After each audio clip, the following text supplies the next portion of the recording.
Today, we want to talk about fertility. But before we continue, I want to share one conversation that I had last week with one of my clients that wanted to convert his farm from a conventional farm to a regenerative farm.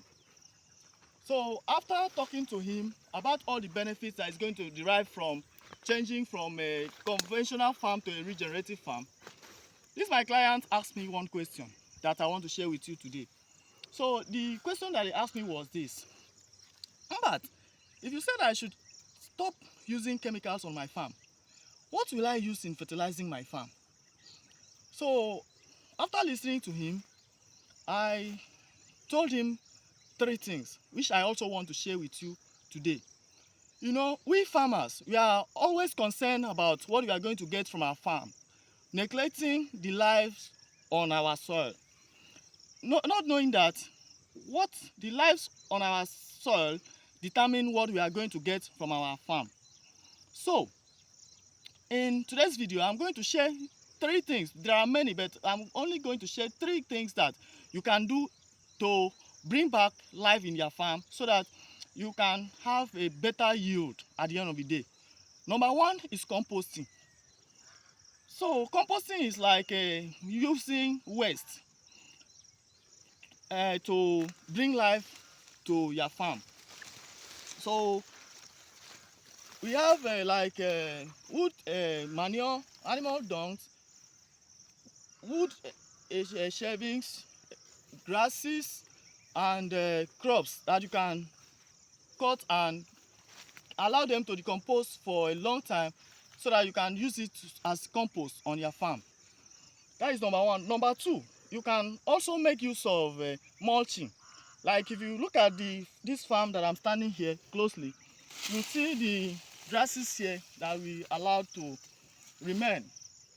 So these grasses now act as mulch for the crops, and this mulch helps in keeping the soil cold. It also helps in delaying the growth of weeds, and it also decomposes at the end of the day to provide fertility to the soil.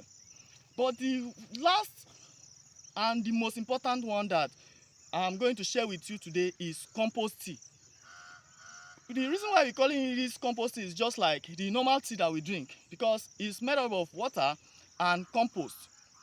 So what you do is this: you get some of your compost and mix them together with your water in a bucket. Then you allow it to ferment for some days.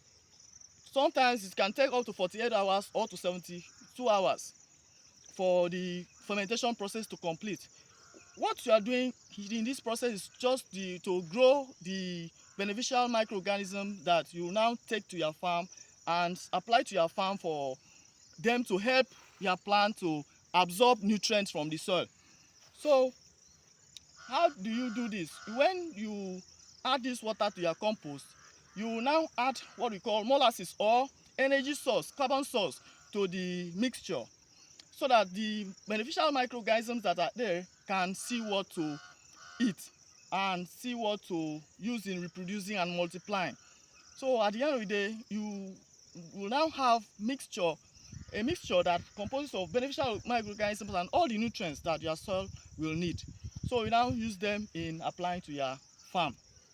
So these three methods, if you know how to use them, you can plant anything that you want to plant without the use of chemicals, because these methods all constitute nutrients, and some of them are when you bring those beneficial microorganisms to your farm, it will also help your crops to be resistant to pests and diseases.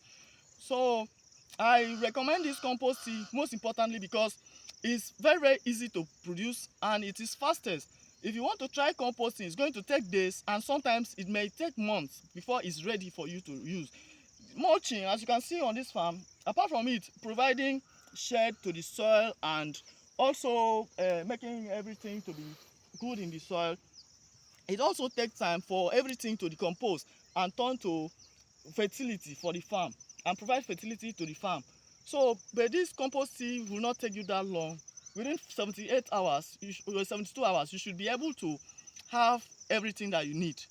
So if you have problem in producing this compost tea, you can DM me below. Again, if you also need help in getting it, if you are unable to produce it on your own, you can also call me. I do not bite.